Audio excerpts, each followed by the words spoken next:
Hey guys, welcome back to my channel, and my name is Nova. If this is your first time coming here, then thank you for coming and hanging out with me. This is my first video after actually starting my mandala blanket. So if you missed that video, Llama Mama Kayla and I are doing a little collab where we're doing a blanket crochet along that was posted by the Crochet crowd.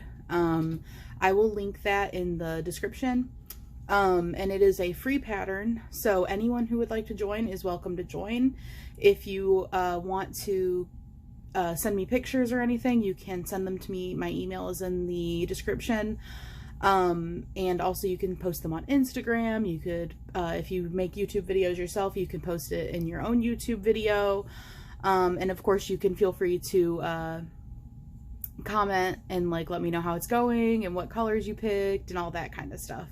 So I have gotten a few emails, and what I think I'll do is I'll include pictures that anybody sends of their current progress at the end of my videos. So at the end of this video, keep an eye out for some other cool combinations of colors and stuff that people have sent in. Those are super fun to see, so it's awesome how many people are wanting to get involved in this. I think it's going to be really cool to see how just different everybody's blankets come out. So far, I'm really liking this, and it's all very doable. It's not too hard, but it is also a new learning experience. So one of the things that I've been learning as I go along is how to read a diagram, like a crochet diagram, which I'll touch on that again in a little bit and kind of show you what I'm talking about. But first, I wanted to start with my colors, because I realized in my video last time where I talked about what we were going to be doing, I actually didn't show my colors.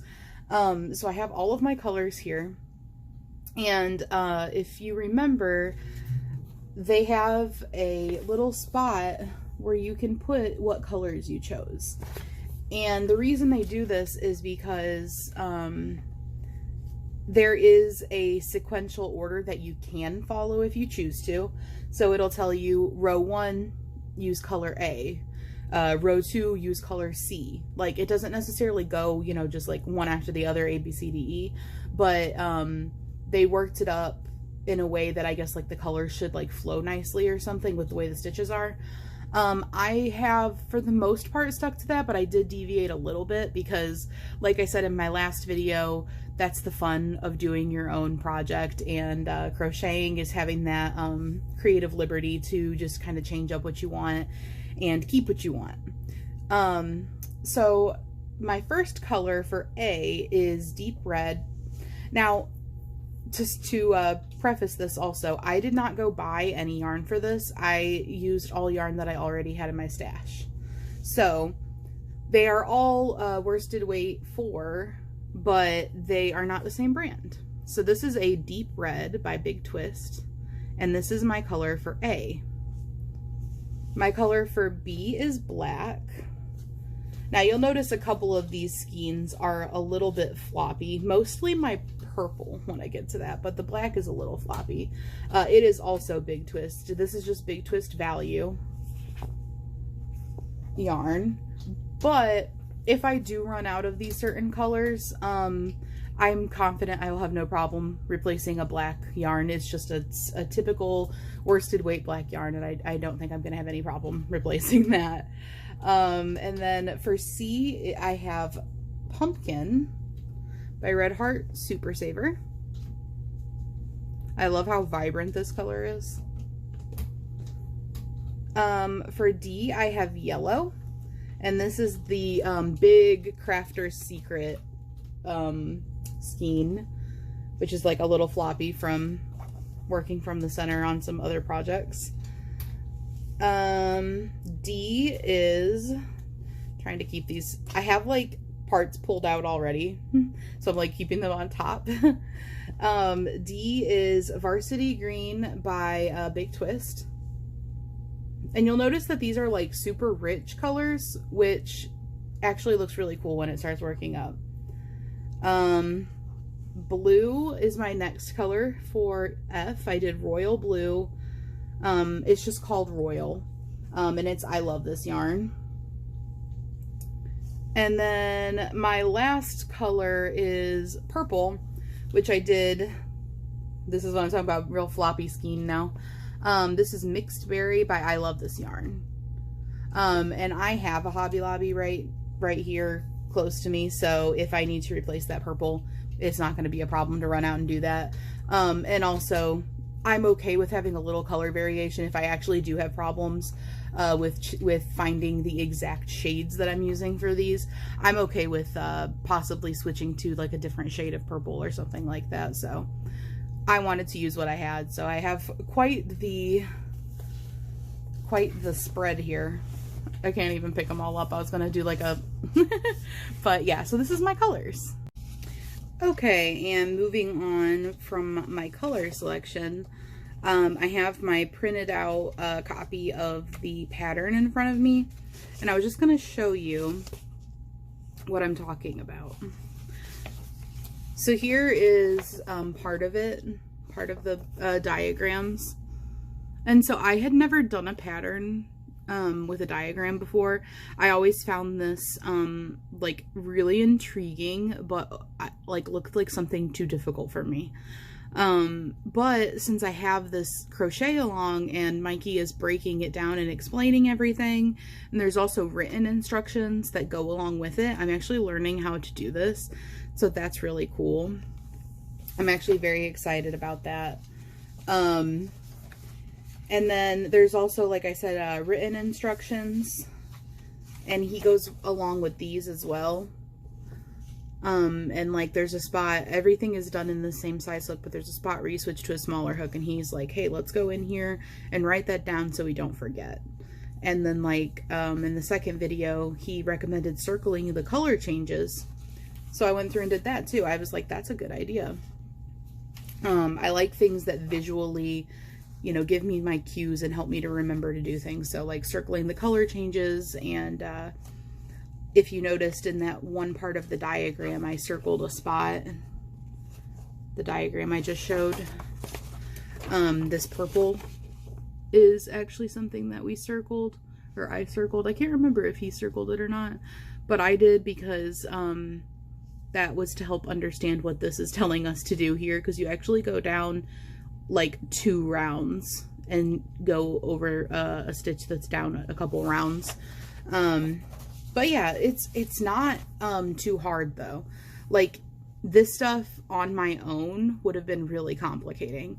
But with the crochet along, it's very, very doable. I highly recommend this. A really good way to do a mandala blanket, and then also a really good way to do learning how to read crochet diagrams, if that's something that you haven't done before and you're interested in. Just a reminder of what the blanket's gonna look like. Here's an example of what it could look like. Obviously it's gonna vary a lot based on your colors and stuff, but there's an example of what it could look like. So now that I've actually begun, I know what size hook I'm using. So it's a 6.5 hook tentatively, but you're supposed to crochet a gauge swatch to make sure that that's the right size hook for you, based on the way that you have your tension and stuff like that. And the reason for that is so that it doesn't bow or buckle. Say that you crochet really tightly. If it's too tight, then it will kind of cup. Your blanket will cup. And that's just the nature of working in the round with something like this.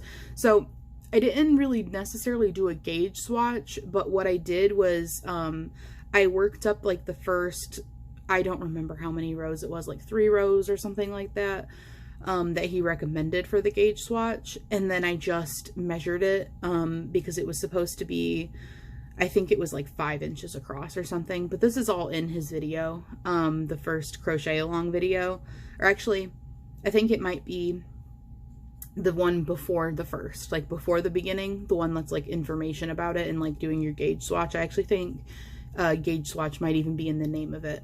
I will link that below though. And I think it was supposed to be 5 inches across, and that was just to make sure that your tension and everything was going to be good for this and you weren't going to have any problems. So like if you did have problems, then you would adjust accordingly, like to a smaller or a larger hook size. So for me, that wasn't a problem. I did my first few rows, and the reason that I didn't bother doing a gauge is when you do the gauge, you just do it all in one color and then you pull it out. And I don't normally like to do gauge swatches because I'm like, no, I just want to crochet my item. So I just went ahead and did my color changes and everything with the knowledge that if for some reason my gauge swatch wasn't working up right, I would have done that for no reason. That was fine with me. I preferred to do it that way because I figured it would probably be fine, and it was fine. So you can do that however you want. Anyway, here is my update. So these colors are working up so rich and beautiful. This actually reminds me of the Mexicana yarn that Red Heart Super Saver does. I've never used it, but I've seen it. And the way that the colors are working up in this like rich, like vibrant rainbow, it really reminds me of that yarn. So it's so cool seeing it work up because you really just don't know how it's all going to look together until you start doing it. But I'm really, really enjoying this. I think it's so pretty. I'm so excited to continue it. And here's what the back looks like. So obviously it does have like a definitive front and back, but it's still pretty on the back too. So the way that we did our plans for this, which I think I briefly like touched on in the last video, but we're not doing it like he has his videos divided up into, I think, rounds of 10. So like 1 through 10, 11 through, or actually no, I'm looking at the one right now and it's 11 through 25. So they're divided up into sections anyway about it. We don't have like a specific section that we're doing each week or anything like that. What we did was basically just do what's comfortable for you. So the first rounds, they work up really quickly, like literally minutes to do like the first rounds because they're so small, you know, you're just doing a few stitches. And then as it's going to get bigger, the rounds are going to take longer. So rather than, set like a specific number of what we have to hit or whatever, it's just for fun, you know, just do what's comfortable for you. And that goes for everybody, by the way, not just us. Like anybody who wants to participate in this, don't feel pressured to be on the same, like timetable that we are on. You can go at your own pace. If that's faster, if that's slower, you know, if you have other things going on, whatever. But so I got to, I think, row 14. So, that is partway through the second video. That's like, I'm looking at it right now. I have it pulled up. It's about 8 minutes and 50 seconds into the second video. So that's how far I made it with mine. I worked on it a lot in like 1 or 2 days, and then I didn't work on it. I worked on other things for the rest of the week, but I'm really excited to work on it again. I'm going to work on it today. And I think that that's, you know, a fun way to do a blanket, so you're doing other things at the same time, because I know a lot of people have this problem. It's not just me, but I like instant gratification. I want like a little reward for my effort, you know, and working on like a really large project that takes a long time.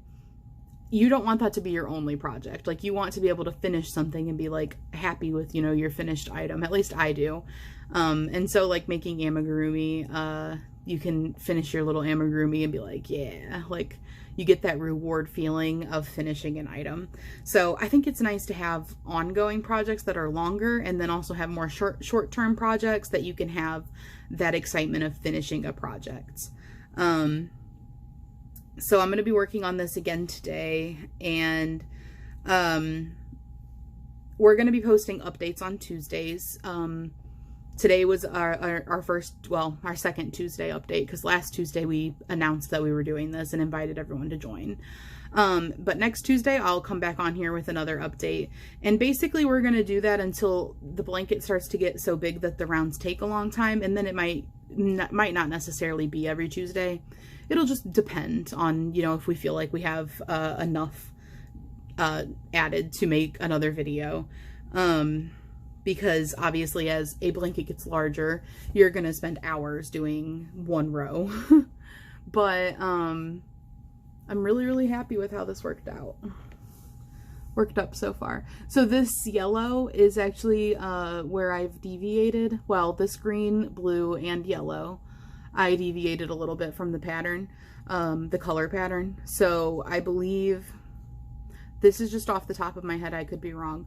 I believe that it was supposed to be yellow where this green is, and then green where the blue is, and blue where the yellow is. But I really like the way that this like slip stitch row looks in the yellow.